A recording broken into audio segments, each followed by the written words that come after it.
윤석열 대통령이 석방될지도 모르겠습니다. 그동안 검찰은 구속기간은 날짜로 계산해야 한다고, 윤 대통령 측은 시간으로 계산해야 한다고 맞섰었는데 법원이 윤 대통령은 구속기간이 이미 만료된 상태에서 기소가 된 거라고, 그러니까 구속을 즉각 취소해야 한다며 대통령 측 손을 들어준 겁니다. 뿐만 아니라 공수처 수사의 적법성에 의문이 든다고도 했죠. 앞으로 따져볼 일이 많다는 얘기입니다. 구금 51일 만인데 그렇다고 바로 대통령이 풀려나는 건 또 아닙니다. 검찰이 석방이 아닌 즉시 항고를 선택한다면 윤 대통령은 서울구치소에서 그 결과가 나올 때까지 대기해야 하거든요. 만약 검찰이 7일 내에 항고를 하지 않는다면 윤 대통령은 석방됩니다. 첫 소식 이시열 기자가 준비했습니다. 법원이 내란 우두머리 혐의로 재판에 넘겨진 윤석열 대통령의 구속 취소 청구를 받아들였습니다. 윤 대통령이 체포된 지 51일 만, 구속된 지는 40일 만입니다. 지난달 20일 열린 구속 취소 신문기일에서 윤 대통령 측은 위법한 수사에 기초한 구속영장은 불법이라고 강조했습니다. 내란죄가 성립 안 된다는 문제, 증거인멸의 우려가 없다는 이런 쟁점들에 대해서 충분히 설명을 드린 것으로 생각합니다. 검찰은 기간 내 적법하게 이뤄진 기소라고 반박했지만 법원은 윤 대통령 측의 손을 들어줬습니다.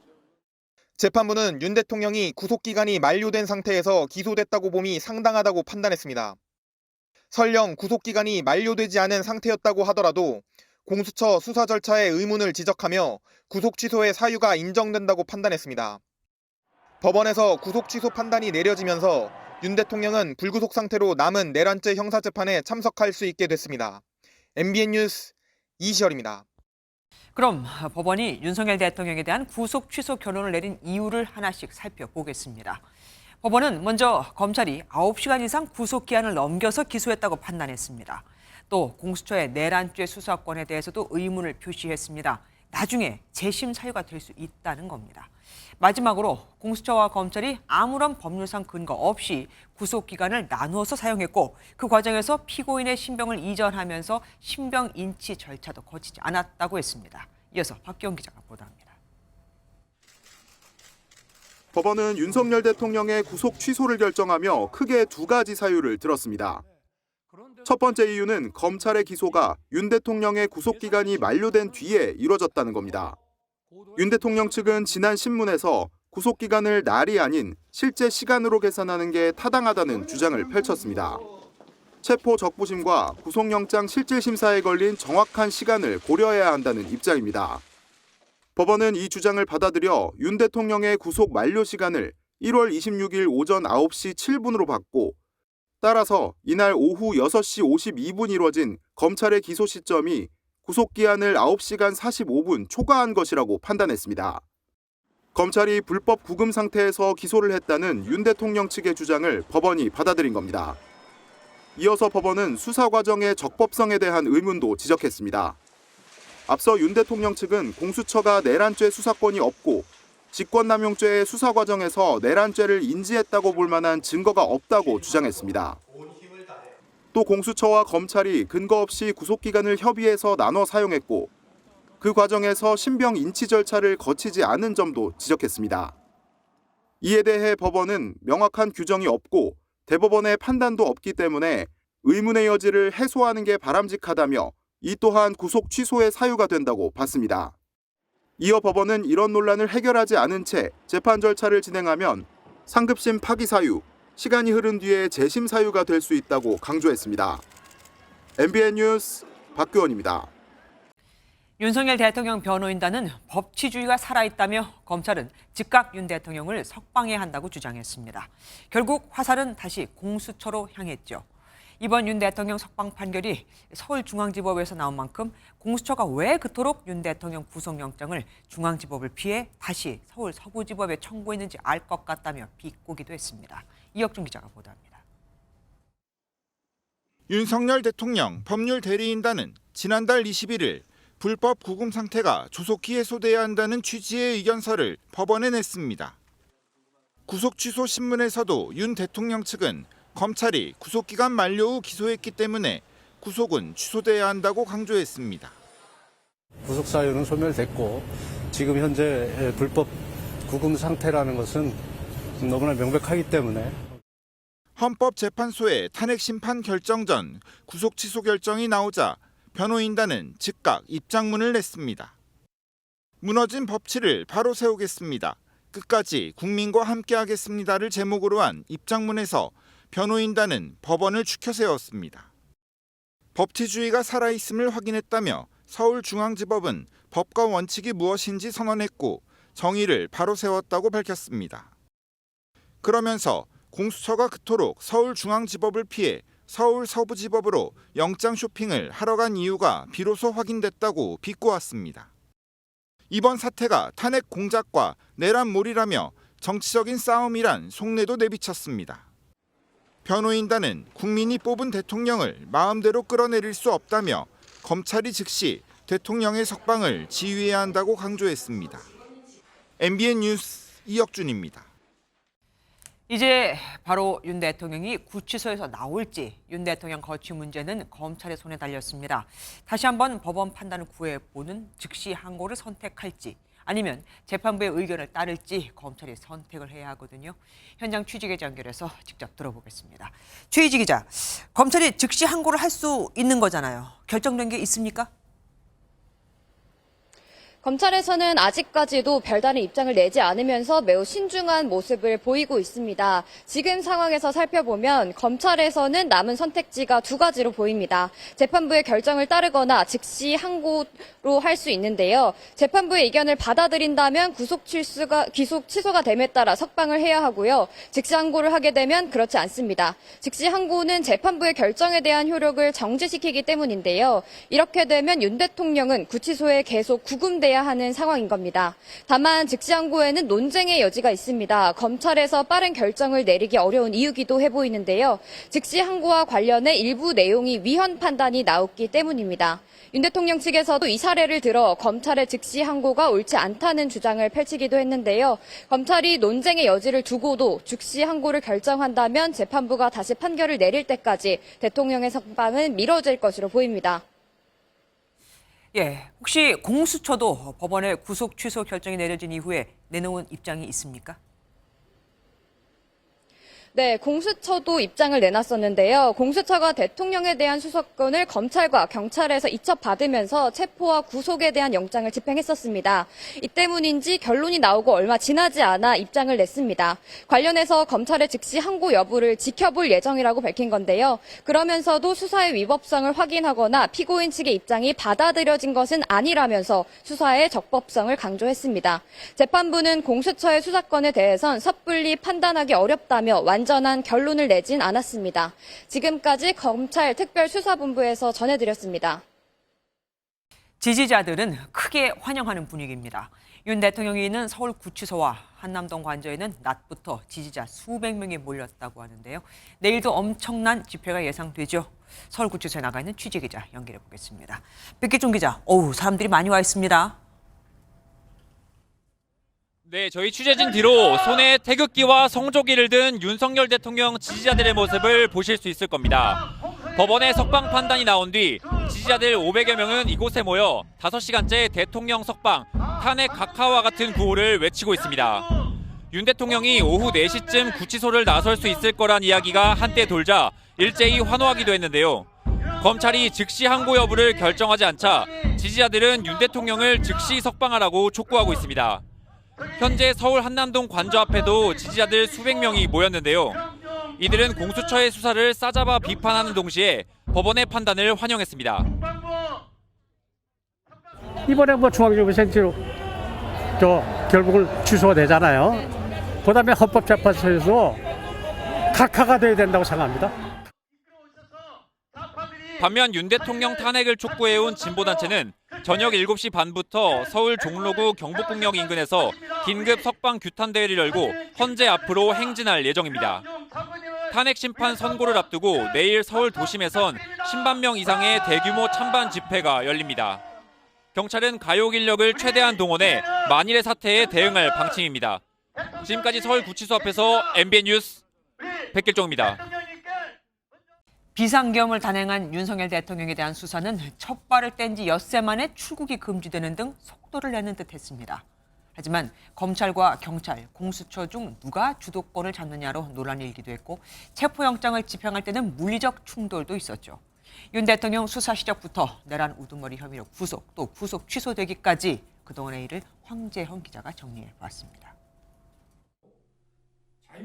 비상계엄 이틀 뒤 검찰과 경찰 그리고 공수처는 윤 대통령을 잇따라 피의자로 입건하며 수사를 빠르게 시작했습니다. 계엄 엿새 뒤엔 법무부가 윤 대통령을 출국 금지했는데 역대 첫 현직 대통령에 대한 출금 조치였습니다. 하지만 검찰과 경찰, 공수처가 유례없는 수사 주도권 싸움을 벌이며 중복 수사 논란이 불거지면서 수사가 난항에 빠지는 듯했습니다. 결국 사건을 이첩받은 공수처는 경찰을 포함한 공조수사본부를 출범시켰고 이첩 12일 만에 윤 대통령에 대한 체포영장을 청구했습니다. 그리고 서울 서부지법은 지난해 마지막 날 현직 대통령에 대한 첫 체포영장을 발부했습니다. 체포영장 집행 현장에서는 일촉즉발의 위기 상황도 연출됐습니다. 1월 3일 한남동 공관 앞에서 진행된 첫 시도는 공수처가 맥없이 물러났습니다. 하지만 1월 15일에는 버스를 타고 넘어가는 모습을 보이며 공수처가 비교적 수월하게 집행에 성공했고 윤 대통령은 체포된 뒤 10시간 40분 동안 조사를 받았습니다. 안타깝게도 이 나라에는 법이 모두 무너졌습니다. 수사권이 없는 기관에 영장이 발부되고 이후 구속영장까지 발부된 윤 대통령은 1월 26일에는 사건을 송부받은 검찰로부터 내란 우두머리 혐의로 구속 기소됩니다. 궁지에 몰리는 듯했던 윤 대통령 측은 2월 들어 반격을 시작합니다. 공수처는 내란죄에 대한 수사권이 없다면서 구속 취소를 청구했고 법원은 이 주장을 받아들여 체포 51일 만에 윤 대통령의 구속을 취소했습니다. MBN 뉴스 황지연입니다. 내란 우두머리 혐의로 구속 기소된 윤석열 대통령에 대한 법원의 구속 취소 결정을 외신들도 관심 있게 보도했습니다. 이번 결정으로 정치적 불확실성이 더 커졌고 윤 대통령이 감옥에서 풀려나 탄핵 심판을 받을 가능성이 커졌다고도 전했습니다. 김태희 기자가 보도합니다. 외신들은 윤석열 대통령의 구속 취소 결정을 긴급 타전했습니다. CNN은 형사 기소된 윤석열 대통령이 구금 해제를 허가받았다며 법원의 구속 취소 결정 이유를 상세히 보도했습니다. 또 CNN은 윤 대통령의 법적 다툼과 국가의 정치적 미래를 둘러싼 불확실성이 커졌다며 석방은 반대자들을 실망시키고 지지자들에게 축하받을 것이라고 전망했습니다. In the next few days, we're going to learn if his impeachment is upheld, whether he stays or goes as president. But this larger matter as to whether he faces prison time for declaring martial law. 로이터 통신도 윤 대통령이 감옥에서 풀려날 길이 열렸다고 속보로 전했습니다. AP통신은 한국 법원이 탄핵당한 윤 대통령을 감옥에서 풀어줄 걸 명령했다며 내란 혐의로 지난 1월 체포돼 기소된 상태였다고 했습니다. NHK도 앞서 윤석열 대통령이 부당한 구속 절차가 진행됐다고 주장했다며 보도했습니다. 독일 도이체벨레는 윤 대통령은 별도의 탄핵 심판을 받고 있다며 한국의 야당은 윤 대통령 구속 취소 결정은 탄핵 절차와 관련이 없다고 밝혔다고 설명했습니다. 프랑스 AFP 통신과 중국 신화통신 등도 실시간으로 관련 상황을 전했습니다. MBN 뉴스 김태희입니다. 한편 윤석열 대통령 변호인단이 공수처에 영장 쇼핑 의혹을 제기했을 때 오동훈 공수처장은 피의자들의 관할 주소대로 영장을 청구한 것이라고 반박했었죠. 대통령을 압수수색 대상으로 삼지도 않았었다면서요. 그런데 공수처가 윤 대통령을 단독 피의자로 적시한 압수수색 영장을 서울중앙지법에 청구했던 것으로 드러났습니다. 공수처의 주장대로라면 이때도 서부지법에 청구했어야 하는 건데 그동안 공수처의 설명과 배치되는 겁니다. 길기범 기자가 취재했습니다. 윤석열 대통령 변호인단은 공수처가 서울중앙지법에 압수수색 영장을 청구했다가 기각당하자 이후 서부지법에 영장을 청구했다며 영장 쇼핑 의혹을 제기했습니다. 법원장부터 영장 전담 판사까지 우리법 연구회 출신이 장악한 서부지법에서만 영장을 받을 수 있음을 알았기 때문입니다.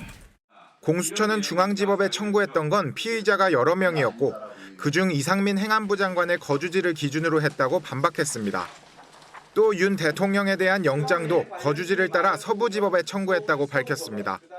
윤석열 대통령에 대해서 서울중앙법원에 되려 청구했으면 관할 건의 존부에 대해서 판사님이 많이 고민을 하셨지 않을까 싶습니다.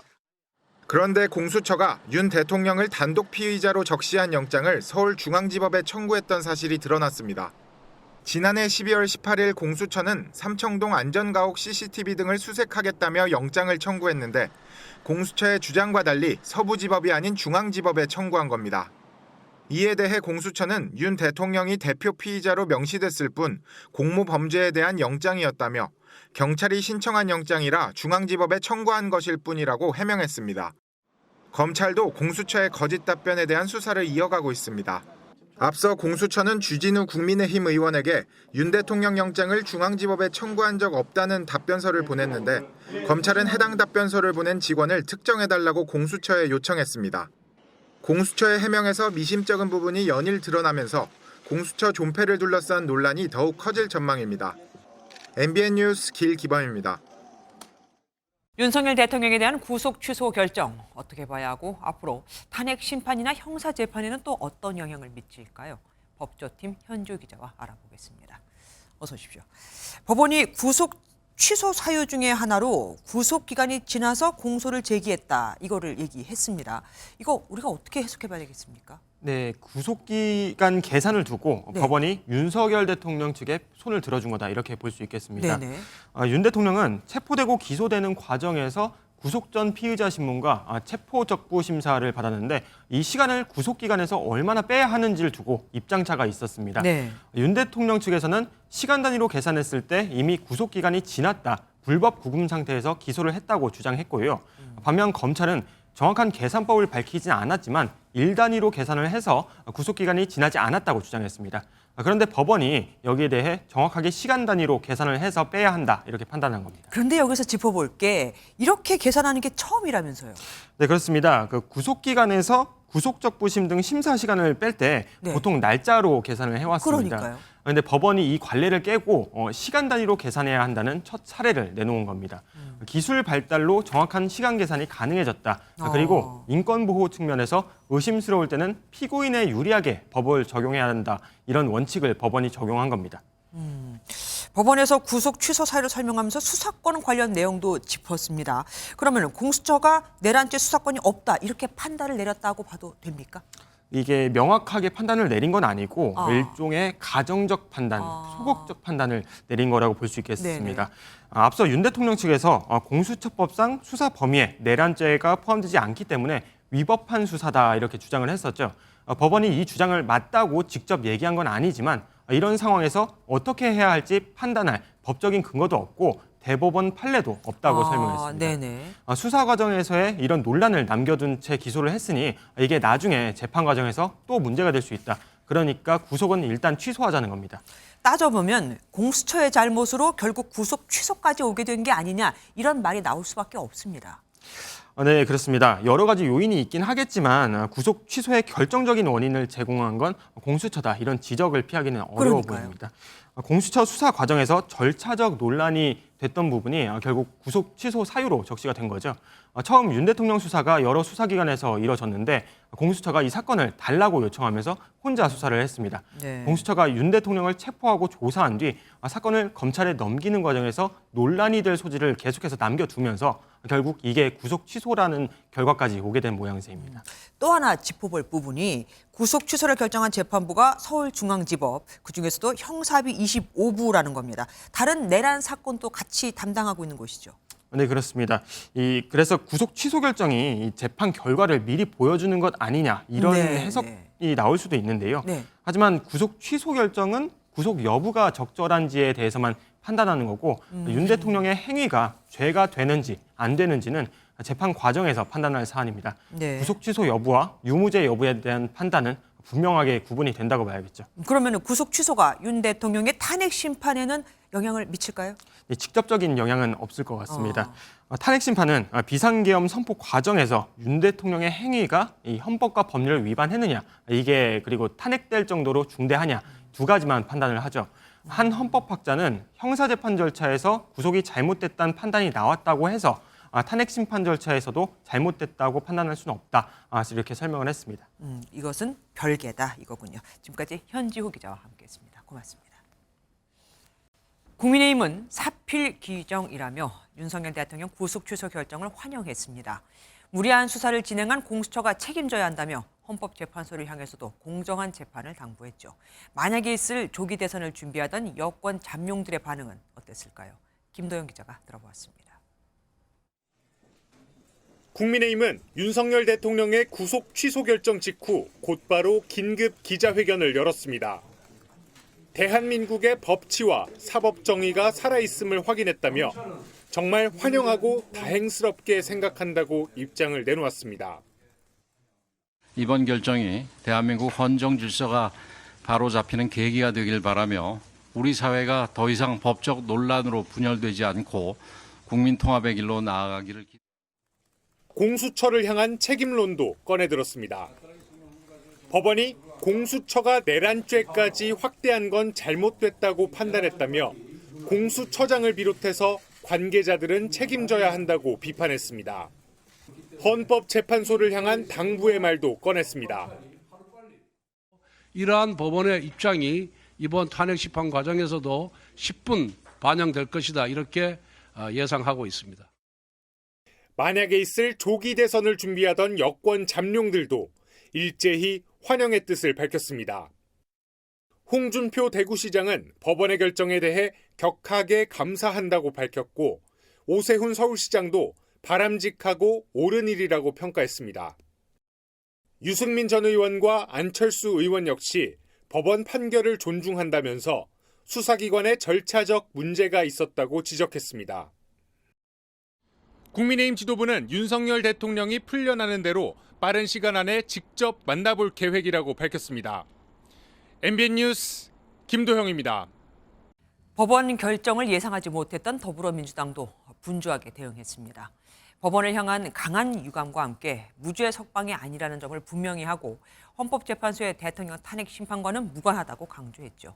이재명 대표도 윤 대통령의 헌정 파괴 사실은 여전하다고 강조했습니다. 정태훈 기자가 보도합니다. 민주당은 법원의 결정 직후 지도부 회의와 의원총회를 소집하며 긴박하게 움직였습니다. 의원들 간 상황을 공유한 뒤 내란 수계 석방이 웬 말이냐며 법원을 향한 유감 표명과 함께 검찰에 즉각 항고를 주문했습니다.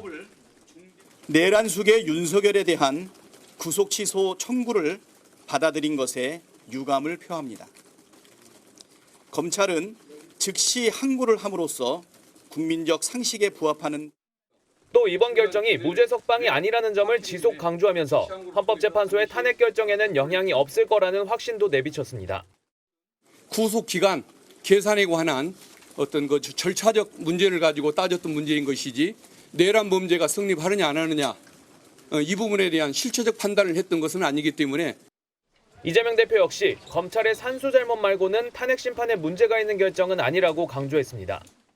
검찰이 그 초보적 산수를 잘못했다고 해서 윤석열 대통령이 위헌적인 군사 쿠데타를 해서 헌정질서를 파괴했다는 그 명백한 사실이 없어지지는 않습니다. 비명계 잠룡들도 일제히 법원의 결정이 상식 밖이라고 입을 모으며 윤석열 대통령의 조속한 파면을 주장했습니다. MBN 뉴스 정태용입니다. 이번에는 용산 대통령실로 가보겠습니다. 대통령실도 이번 법원 결정을 전혀 예상치 못했던 분위기입니다. 전정인 기자, 대통령실이 갑자기 바빠졌다면서요? 네, 윤석열 대통령 구속 이후 이곳 대통령실은 그동안 침체된 분위기였는데요. 법원의 구속 취소 결정에 안도하는 분위기입니다. 대통령실은 법원의 결정을 환영한다는 공식 입장을 내놨는데요. 수사권이 없는 공수처의 보여주기식 불법 수사가 뒤늦게나마 바로잡혔다며 국민과 함께 대통령의 조속한 직무 복귀를 기대한다고 강조했습니다. 대통령실 움직임도 분주해졌는데요. 법원의 결정 직후 정진석 비서실장은 긴급 수석 비서관 회의를 소집했습니다. 윤 대통령 석방에 따른 향후 대응 방안 등을 논의한 것으로 전해졌는데요. 정 실장은 회의가 끝난 뒤 서울 구치소로 향했습니다. 대통령실 관계자는 당연히 구속 취소가 될 것이라고 믿으며 현재 비서실장이 구치소에서 대기하고 있다고 말했습니다. 다만 석방된다고 해도 윤 대통령의 직무가 여전히 정지된 상태인 만큼 윤 대통령은 당분간 관저에 머무르며 상황을 지켜볼 것으로 예상됩니다. 지금까지 용산 대통령실에서 전해드렸습니다. 윤석열 대통령 구속 취소 결정이 나온 오늘 마침 MBN에 여권 잠룡 한동훈 전 국민의힘 대표가 출연했습니다. 대통령 탄핵을 찬성했던 만큼 그동안 난감했을 것 같은데 한 전 대표 뭐라고 했을까요? 일단 구속 취소 소식에 대통령이라고 불이익을 받아서는 안 된다. 충분한 방어권을 행사해야 한다며 환영했습니다. 그러면서 이재명은 절대 대통령이 될 수 없다. 이재명 민주당 대표 때리기도 잊지 않았습니다. 정태진 기자가 취재했습니다. 윤석열 대통령 구속 취소 결정 직후 MBN 스튜디오에 출연한 한동훈 전 대표. 가장 먼저 법은 만인 앞에 평등해야 한다며 윤 대통령 구속 취소 결정은 당연한 일이라고 밝혔습니다. 대통령이라고 해서 더 불이익한 처분을 받으면 안 되는 것이니까요. 법원이 절차상 문제가 있다고 판단했고요. 그렇다면 구속 취소는 당연한 거라고 생각합니다. 이런 혼란을 초래한 공수처를 없애야 한다고 날을 세운 한 전 대표는 윤 대통령을 향해서는 인간적으로 괴롭다고 밝혔습니다. 우리 대통령님과 저는 굉장히 오래된 사이예요. 그리고 시간만 오래된 게 아니라 여러 가지 어려움을 함께 겪으면서 그 세월을 같이 겪어온 사이거든요. 그렇기 때문에 안타까움과 미안한 마음이 큽니다. 또 이재명 대표가 정권을 잡으면 모든 권한으로 나라를 위험에 빠뜨릴 것이라고 비판했습니다. 전 단언하건데 이재명 대표는 언제든 그게 언제가 되었든 대통령이 될 수 없다라고 확신합니다. 다음 주 부산을 찾아 북콘서트를 여는 한 전 대표는 보수의 텃밭 대구 방문도 시사했고 박근혜 전 대통령과의 만남도 기대했습니다. MBN 뉴스 정태진입니다. 법원 결정으로 정치권은 오늘 하루 종일 급박하게 돌아갔습니다. 정치권 상황은 강영호 기자와 살펴보겠습니다. 어서 오십시오. 강 기자, 금요일 오후에 전해진 이 소식에 정치권 정말 난리가 났었습니다.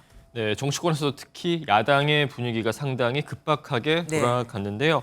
우선 이재명 대표 당초 오늘 오후 청년층을 공약하는 게임 특별위원회 출범식에 참석할 계획이었는데 이 짧은 인사말만 하고 긴급 회의에 들어갔습니다. 이 대표뿐만 아니라 금요일 오후면 대부분 의원들이 지역구로 가는데 일정을 취소하고 한동안 국회에서 비상대기를 했는데요. 향후 검찰의 항고 상황을 보고 대응책을 논의한다는 계획입니다. 민주당은 이번 법원 결정이 탄핵 심판과는 무관하다는 걸 계속해서 강조하고 있습니다. 네, 이재명 대표를 비롯해서 법조인 출신의 더불어민주당 의원들은 이번 결정이 구속 기간에 대한 해석의 차이일 뿐 탄핵과는 무관하다는 점을 거듭 밝혔습니다. 윤 대통령 탄핵 심판에 대한 헌법재판소의 결정 당초 다음 주로 많이 예상됐는데요.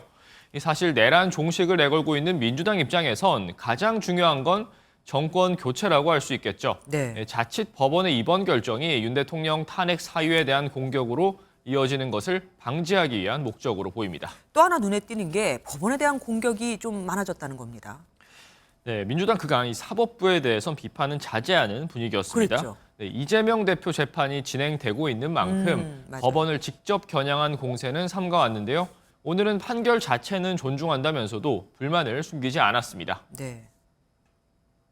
왜 하필이면 몇십 년 동안 다른 피의자에게는 적용하지 않다가 윤석열 피의자에게 이걸 적용하는 것이냐. 네, 구속적부심 기간을 그동안 일수로 적용하다가 윤 대통령에게는 시간이라는 다른 기준을 적용하면서 사실상 정치적 판결이 아니냐는 문제 제기를 한 것입니다. 민주당은 당초 내일 탄핵 찬성 집회를 예고했었습니다. 이 집회 그대로 갈까요? 네, 민주당은 의원들의 비상대기를 해제하면서 내일 안국역에서 진행되는 야5당 탄핵 찬성 집회에 참석하라는 공지를 내렸는데요. 이재명 대표도 당초 참석할 것으로 전망이 됐는데 오늘 법원 결정 영향인지 불참하는 쪽으로 방향을 튼 것으로 확인됐습니다. 이 대표는 참석하지 않지만 오늘 법원 결정으로 야권의 탄핵 찬성 대열이 흔들릴 수도 있는 만큼 민주당을 비롯한 야권은 장외 여론전에 더 힘을 쏟을 것으로 보입니다. 반대로 국민의힘은 이번 법원 결정에 아주 환영의 일색이었습니다. 혹시 다른 분위기도 있었습니까? 네, 일부 의원들이 구치소를 찾아가야 하는 게 아니냐는 격앙된 반응을 보이기도 했지만요. 곧바로 지도부가 나서서 윤 대통령 건강 상태부터 지켜보겠다고 정리를 했는데요. 탄핵에 찬성했던 한동훈 전 대표는 법원의 결정을 존중한다는 입장을 밝혔는데 친한계 의원들 사이에선 복잡한 속내도 읽힙니다. 이번 법원 결정으로 대통령 지지층이 더 강하게 결집할 테고 탄핵 반대파를 중심으로 해서 헌재 압박 수위를 끌어올릴 가능성이 높거든요. 네. 이렇게 되면 탄핵에 찬성했던 여권 잠룡들의 공간은 줄어들 수밖에 없기 때문입니다. 정말 계산기 두드리기 바쁩니다. 지금까지 강용호 기자와 함께했습니다. 고맙습니다. 국민의힘은 최근 공개된 곽종근 전 특수전 사령관의 녹취를 근거로 곽 전 사령관이 민주당 의원들의 협박을 받아서 윤석열 대통령에 대해 불리한 진술을 했다고 주장하고 있죠. 민주당은 관련 증언을 한 사람이 다수라며 탄핵이 임박하자 국민의힘이 최후의 발악을 하고 있다고 꼬집었습니다. 표선우 기자가 보도합니다. 최근 한 언론은 곽종근 전 육군 특수전 사령관이 누군가로부터 양심 선언을 요구받았다는 취지의 대화가 담긴 녹취를 공개했습니다. 12.3 비상계엄 이틀 뒤 이루어졌다는 이 통화 다음 날, 곽 전 사령관은 민주당 김병주 의원의 유튜브에 나와 윤 대통령으로부터 국회의원들을 끌어내라는 지시를 받았다고 밝혔습니다. 국민의힘은 이를 토대로 민주당 의원들이 곽 전 사령관을 회유했다는 의혹에 불을 더 지폈는데 민주당은 관련 의혹을 재차 부인한 곽 전 사령관 측 입장을 발판 삼아 강하게 맞섰습니다. 윤석열 탄핵 심판이 임박하니까 최후의 발악을 하는 겁니다. 그렇다고 최소한의 검증도 없이 엉터리 의혹을 제기합니까? 민주당은 윤 대통령의 끌어내라는 지시는 곽 전 사령관 외에도 여러 명의 증언이 있었다며 회유 의혹을 일축했습니다. 또 관련 의혹을 제기한 국민의힘 권영세 비상대책위원장과 주진우 법률자문위원장을 허위사실 유포에 의한 명예훼손 혐의로 고소했습니다. MBN 뉴스 표선우입니다. 증언을 부추기지도 않았고 협박도 없었다고 민주당은 주장하고 있지만 국민의힘은 시킨 대로 따르지 않으면 내란죄로 엮겠다는 게 바로 협박이라고 보고 민주당 의원들을 검찰에 고발했습니다. 그리고 핵심 진술이 오염된 만큼 대통령 탄핵 심판도 다시 해야 한다고 주장했습니다. 여당 반응은 김정 기자가 취재했습니다. 국민의힘 법률자문위원회는 오늘 민주당 의원들을 강요와 위증교사, 직권남용 혐의로 서울중앙지검에 고발했습니다. 곽종근 전 특전사령관 녹취로 민주당의 회유 정황이 명확해졌다는 이유입니다. 국민의힘은 김병주, 박선원 의원 등이 유튜브 방송 전날인 지난해 12월 5일 곽 전 사령관에게 내란죄로 엮겠다고 협박했고 국회 국방위 현안 질의가 있던 10일 박범계, 부승찬 의원 등이 공익신고자 보호로 회유했다고 주장했습니다. 유튜브에 출연하기 바로 전날에 지인과 통화한 것이어서 그 진술의 신빙성이 매우 높고요. 통화 내용으로도 어느 정도 입증됐다라고 생각합니다. 탄핵 심판과 내란죄의 핵심 근거가 된 곽 전 사령관의 진술은 신뢰할 수 없다는 점도 재차 강조했습니다. 곽종근 사령관의 그 진술을 과연 믿을 수가 있겠느냐. 저는 그런 신뢰성이 없다라고 보고 있습니다. 특히 민주당 의원들과 유튜브에서 했던 그 발언에 대해서는 신뢰할 수 없다. 이렇게. 지난달 17일부터 이어진 헌재 앞 릴레이 1인 시위에서는 아예 탄핵 심판을 재개해야 한다는 목소리도 나왔습니다. 김장겸 의원은 곽 전 사령관이 양심 선언을 요구받은 녹취록이 공개된 만큼 헌재는 진술을 다시 받아야 한다고 주장했습니다. MBN 뉴스 김지영입니다. 어제 전투기가 민가에 폭탄을 잘못 투하했다는 사고 소식 전해드렸었죠. 그런데 본격적인 사고 조사에 착수한 결과 총 피해자가 29명으로 늘었습니다. 민가뿐 아니라 인근 군부대에도 폭탄이 떨어져 군인들이 다친 것으로 드러났거든요. 주진희 기자가 먼저 보도합니다. KF-16 전투기의 폭탄은 민가뿐 아니라 군부대에도 떨어진 것으로 확인됐습니다. 8개의 폭탄 중 5개는 성당과 인근 주택 등에 떨어졌지만 3개는 군부대 초소와 연병장 등에 떨어진 겁니다. 이때의 충격으로 2명을 호소하는 등 군인 14명이 피해를 입었고 군 시설물과 유리창 등도 파손됐습니다. 민간인 부상자는 외국인 근로자까지 포함해 15명으로 피해자는 모두 29명으로 늘어났습니다. 다만 20명은 다행히 치료를 받고 복귀했거나 병원 이송 없이 증상을 살피고 있지만 나머지 9명은 수술 치료 등이 필요해 입원 중인 것으로 전해집니다. 군 관계자는 피해 배상에 대한 주민들의 의견을 수렴한 뒤 배상 절차와 방법을 안내할 예정이라고 밝혔습니다. 김선호 국방부 장관 직무대행을 본부장으로 국방부 사고대책본부를 구성하고 사고 조사와 피해 주민에 대한 지원 등 후속 조치에 만전을 기하고 있습니다. 군은 어제의 94명에 이어 오늘은 150명의 장병을 투입해서 피해 지역 잔해 수거와 주택의 정리를 도울 예정입니다. 또 인근 건물들이 폭격의 영향을 받진 않았는지 경기도와 시설물 안전 진단도 진행하겠다는 방침입니다. MBN 뉴스 주진입니다. 이번 사고는 조종사의 좌표 입력 실수에서 비롯됐다는 게 군 당국의 설명이죠. 앞서 갔던 1번기에 대한 설명인데 그럼 왜 뒤따른 전투기까지 오폭을 한 걸까요? 그 때문에 무려 8개 폭탄이 전부 다 오폭을 하게 된 건데 2번기 조종사는 좌표를 제대로 입력을 했던 것으로 알려졌습니다. 이어서 강대묵 기자가 보도합니다. 사고는 8발의 폭탄이 목표 지점에서 8km 벗어난 곳에 떨어지면서 발생했습니다. 당시 훈련 중이던 전투기 KF-16 2대가 편대 비행을 하고 있었는데 이들은 다른 전투기들과 달리 예정된 경로에 나타나지 않았습니다.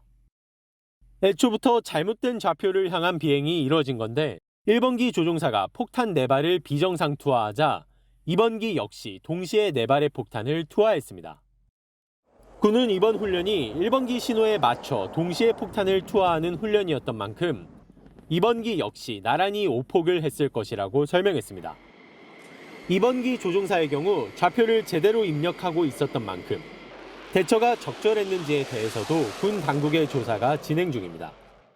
편대 비행을 할 때는 조종사들 간에도 상호 교신을 하고 통신을 하거든요. 그 과정에서 좌표 입력 오류에 대한 부분들이 크로스 체크가 안 됐다? 그런 부분도 좀 의아하고. 전투기 조종사가 거쳐야 할 별도 좌표 검증 과정도 이뤄지지 않은 것으로 추정됩니다. 항공기에 입력을 시키면서 한번 확인할 수가 있고요. 그다음에 비행 도중에 조사가 스스로 한번 확인할 수 있고 그리고 최종적으로 육안으로 확인할 수 있는 이런 3번 정도의 확인 기회가 공군은 좌표 검증 체계의 매뉴얼이 제대로 지켜졌는지를 비롯해 조종사의 과실 여부를 조사해 오는 10일 중간 조사 결과를 밝힐 예정입니다.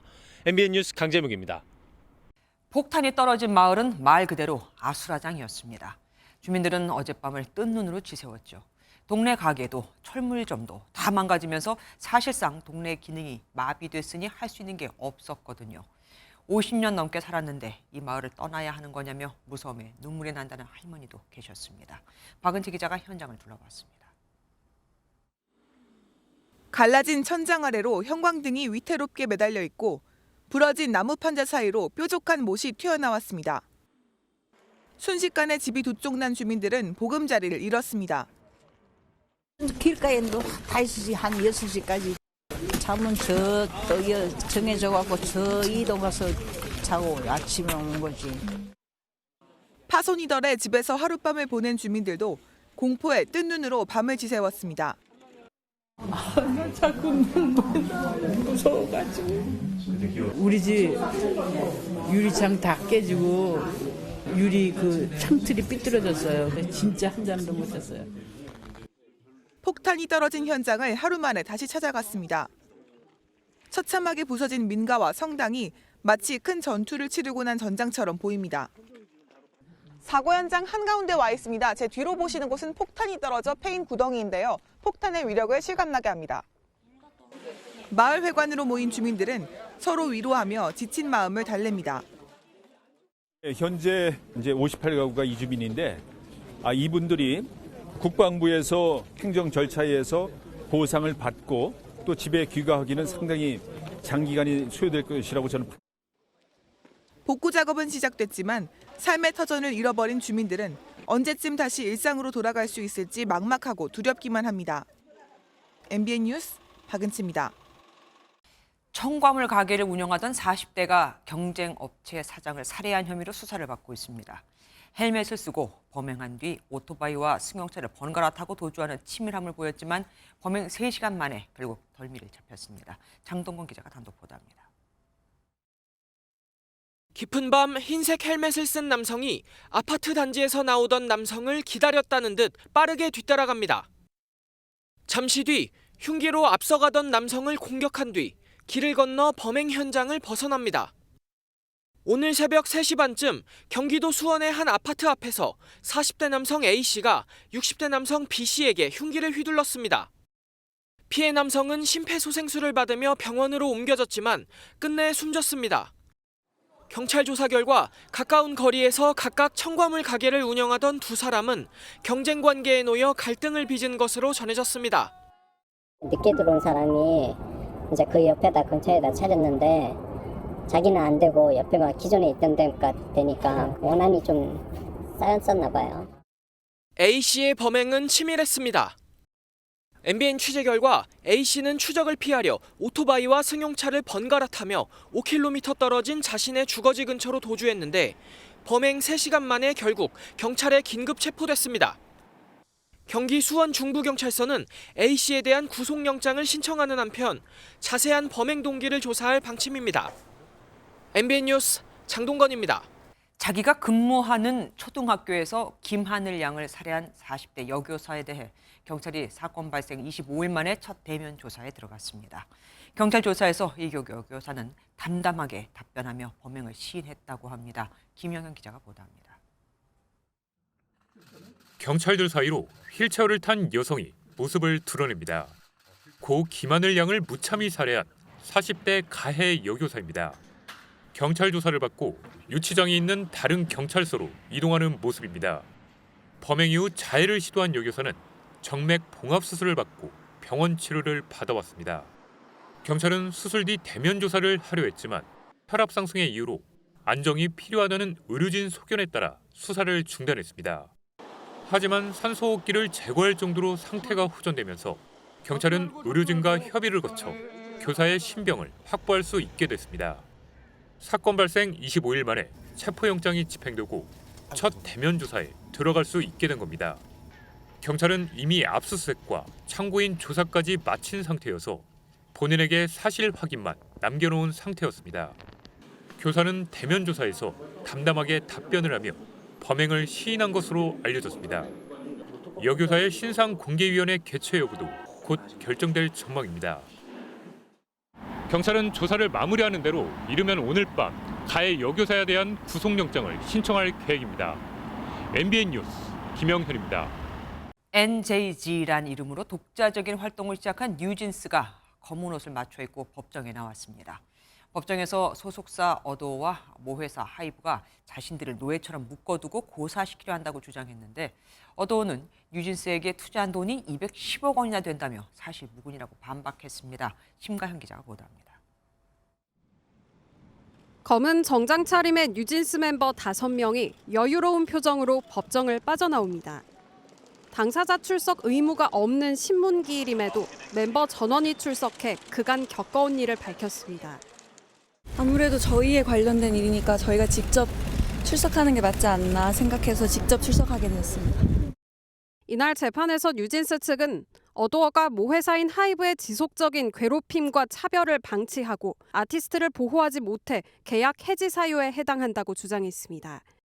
이 과정에서 일부 멤버는 어도어가 아닌 민희진 전 대표와 다시 함께하고 싶다며 눈물을 보이기도 했습니다.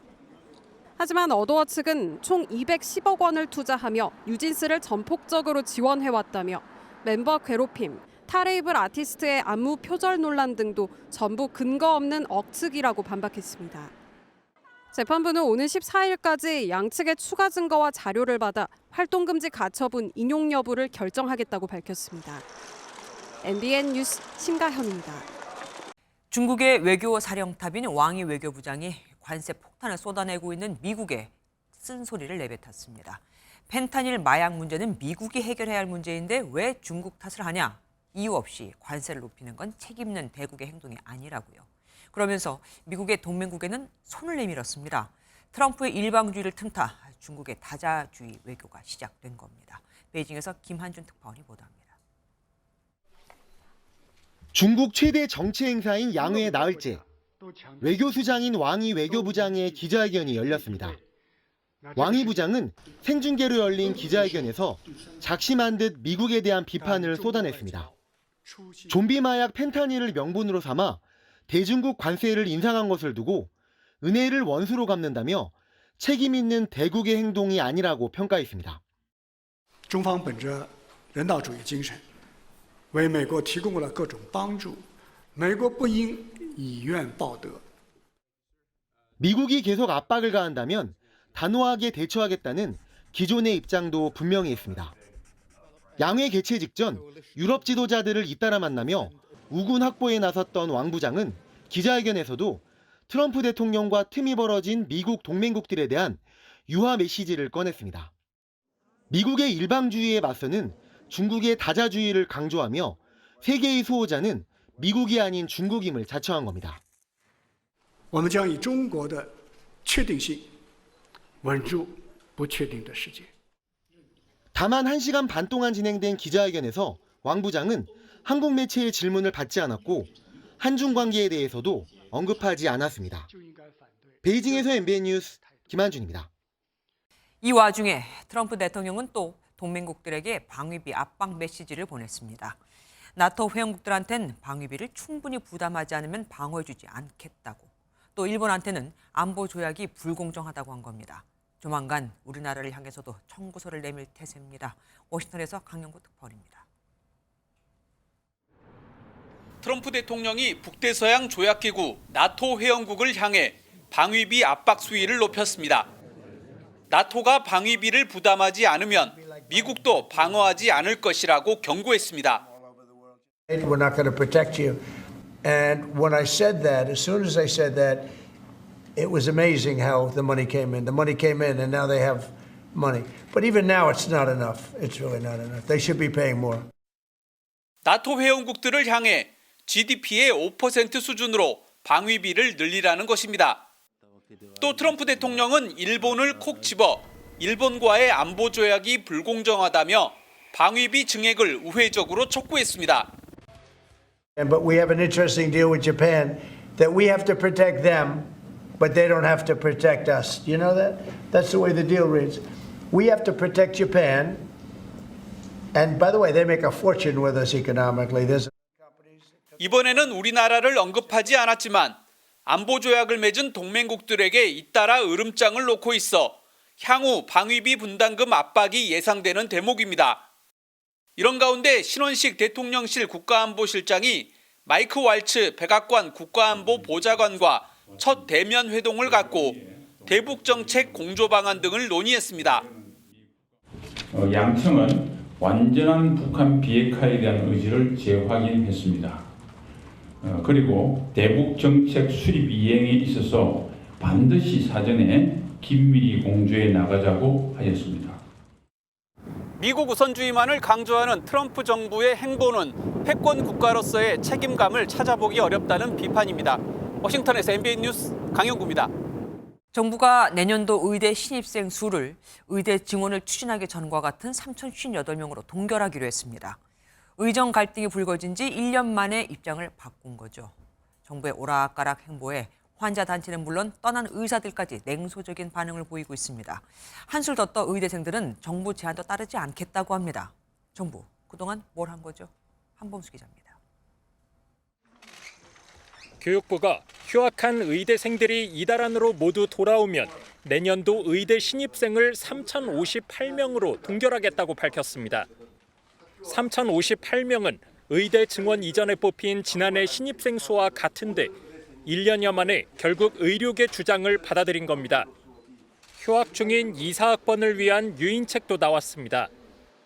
이들을 대상으로 한 의대 교육기간을 6년이 아닌 5.5년으로 압축한 뒤 2030년 여름 졸업 무렵에 의대 국가고시를 추가 시행하고 전공의 배정도 조정할 수 있다고 제안했습니다. 이 모든 것이 실현되기 위해서는 학생 여러분이 올해 3월 반드시 학교로 돌아와야 합니다. 의대생 여러분, 이제는 정부와 학교를 믿고. 하지만 정작 의대생들은 정부 제안을 따르지 않겠다고 밝혔습니다. 복귀 조건으로 내세웠던 필수 의료 정책 패키지에 대한 철회 여부가 언급되지 않았기 때문입니다. 대한의사협회 역시 지금 제시된 내용으로는 의대 교육이 불가능하다, 정부의 무능함을 지적하지 않을 수 없다며 혹평했습니다. 환자단체도 반발하고 있습니다. 의사 수를 늘려 필수 의료를 강화하겠다는 정부 말을 믿고 지난 1년간 혼란을 참았는데 또다시 졸속으로 정책을 뒤집었다는 주장입니다. 무책임하게 이걸 원점으로 돌린다는 거는 있을 수 없는 일입니다. 앞으로 어떤 정책을 정부가 피든 더 힘들어질 거라고 생각합니다. 정부는 3월 안으로 의대생이 돌아오지 않으면 예정대로 2,000명 증원을 강행하겠다는 입장인데 의정 갈등이 더욱 심해질 수 있다는 우려가 나옵니다. MBN 뉴스 한범수입니다. 민주당이 중산층을 겨냥해 상속세 완화 정책을 꺼내들었고 이에 국민의힘이 한술 더 떠 배우자 상속세 폐지를 제안하자 다시 민주당이 이를 전격 수용하겠다고 밝혔죠. 여기까지 들으면 상속세 개정안은 금방 타결이 될 것 같은데 이재명 민주당 대표는 합의된 것부터 처리를 하자고, 권영세 국민의힘 비대위원장은 최고세율 인하도 함께 추진해야 한다고 밝혀 최종 타결까지는 또 산에 산을 넘어야 할 것으로 보입니다. 조희로 기자입니다. 국민의힘은 배우자 상속세 완전 폐지에 대해 당론으로 추진하겠다고 밝혔습니다. 우리 당은 앞으로 당론으로 부부간의 상속세는 폐지하는 것을 추진하기로 했습니다. 이에 이재명 더불어민주당 대표는 배우자 상속세 폐지에 동의한다며 전향적인 태도를 내비쳤습니다. 배우자 간의 상속은 수평 이동이고 이혼 시 재산 분할 등을 고려할 때 타당성이 있다는 겁니다.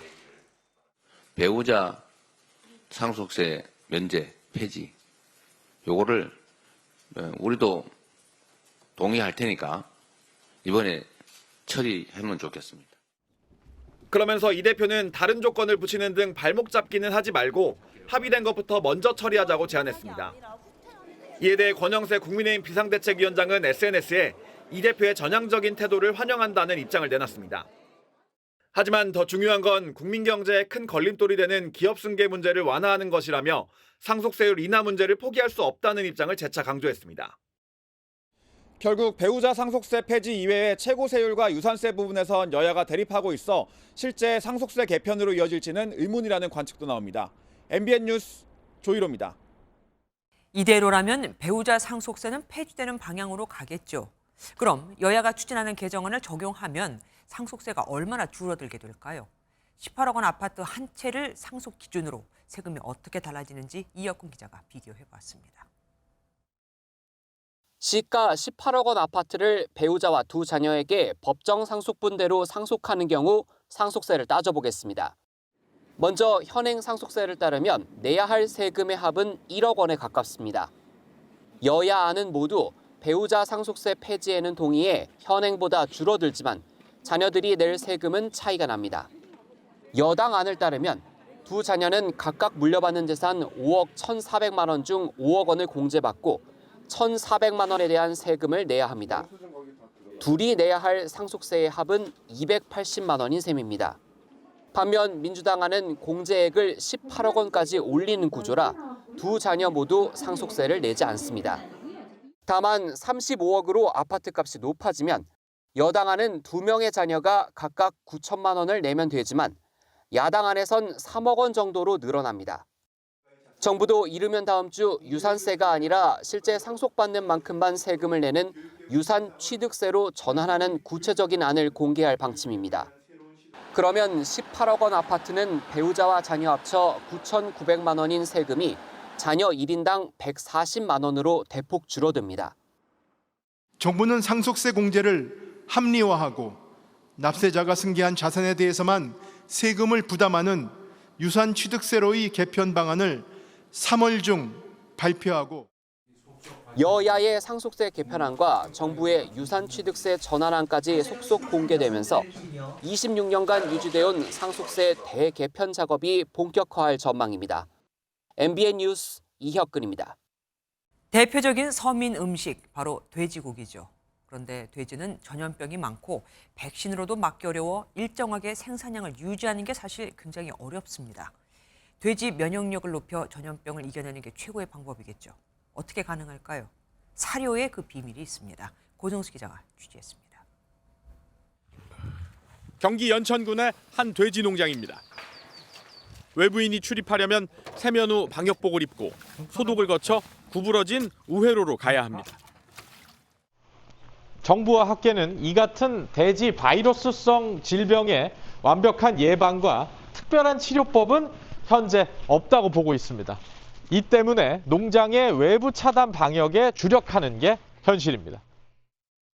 특히 3종 전염병이지만 실질적 피해가 큰 돼지 생식기 호흡기 증후군 PRRS의 경우 국내 피해 규모는 연 2,700억 원으로 추산됩니다. 변이가 잦은 탓에 백신도 완벽한 대안으로 여겨지지 않아 학계에선 대응 방식을 바꿔야 한다는 목소리가 높습니다. 코로나19의 사례에서도 우리가 벤치마킹 할 수 있듯이 전체적인 어떤 집단 면역이 골고루 이루어지면 발생이 낮아지고 전파가 낮아지는 이런 것들을 활용해서 최근엔 돼지 면역력을 높여주는 사료 첨가제도 상용화됐습니다. 집단 면역으로 바이러스 배출량을 줄여 폐사율을 줄이는 방식입니다. 한 마리 한 마리 정성스럽게 주사를 놓을 수 있는 환경도 아니거든요. 스스로 면역해야 하는 사료 첨가, 경구를 통한 집단 면역이 되지 않고서는 효율성이 발휘하기는 좀 어려운 제한적 상황이 아니겠느냐. 정부도 지원을 검토하기로 했습니다. 농가들이 스스로 지킬 수 있는 정도의 방역 계획들을 수립해서 하는 과정에서 필요하면 추가적인 시설이라든가 여러 가지 지원들을 하고 사료 첨가제를 통한 집단 면역 효과가 확인된 연구 결과가 나오면서 보급이 확산하면 양돈 농가의 실험을 크게 덜 수 있다는 전망입니다. MBN 뉴스 고정수입니다. 스포츠 뉴스입니다. 하얼빈 동계아시안게임 3관왕으로 쇼트트랙 여제의 귀환을 알린 최민정이 MBN 여성 스포츠 대상 2월 MVP의 주인공이 됐습니다. 반려견 옹심이 덕분에 마음의 안정을 찾는다는 최민정. 내년 밀라노 동계올림픽에서 후회를 남기지 않겠다며 금빛 질주를 다짐했습니다. 신현빈 기자입니다. 하얼빈에서의 영광을 즐길 틈도 없이 다가올 세계선수권 준비에 한창인 최민정. 눈코 뜰 새 없이 바쁜 와중 짬을 내 반려견 옹심이를 만나 기력을 충전했습니다. 거의 하루 종일 그냥 옹심이 쓰다듬다 보니까 시간 엄청 금방 가더라고요. 옹심이만 보면은 그냥 그런 좀 이렇게 부정적인 감정들 많이 없어지면서 힘을 많이 받게 되어서 저한테 정말 소중한 존재예요. 지난 시즌 잠시 태극마크를 반납하고 휴식을 가진 최민정은 하얼빈에서 금메달 3개를 휩쓸며 여제의 귀환을 알렸습니다. 자리를 비운 사이 대표팀을 든든하게 지켜준 데다 이번 동계아시안게임에선 4개의 금메달을 합작한 김길리는 좋은 동생이자 선의의 경쟁자입니다.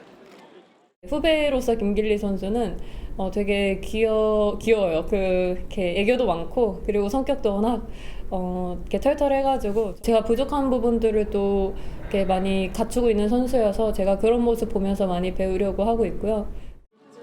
2017년과 2022년 영예의 대상을 거머쥔 데 이어 올해도 하얼빈에서의 금빛 질주로 2월 MVP에 오르며 다시 한번 MBN 여성 스포츠 대상의 주인공을 노리게 된 최민정.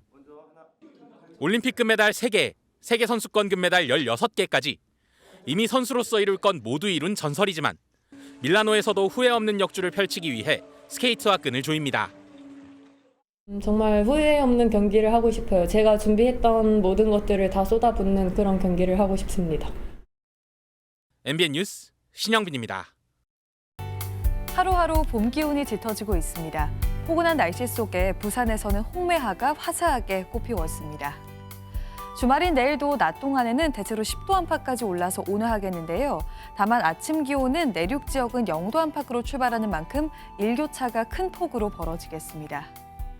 먼지도 머물겠습니다. 내일 수도권은 종일, 충청 지역은 오전에 초미세먼지 농도 나쁨 수준 예상됩니다. 내일 하늘은 대체로 흐린 가운데 충청 이남을 중심으로 약하게 비가 오는 곳이 있겠고요. 제주 산지에는 1에서 5cm의 눈으로 내려 쌓이겠습니다. 내일 중부지방은 서울이 영상 2도, 춘천은 0도로 출발해서 한낮 기온은 영상 10도까지 오르겠습니다. 남부지방 낮 기온도 광주와 부산이 11도, 대구는 12도까지 오르겠습니다. 다음 주에는 날이 더 따뜻해지면서 서울 한낮 기온이 영상 15도 안팎까지 오르겠습니다. 내셨습니다.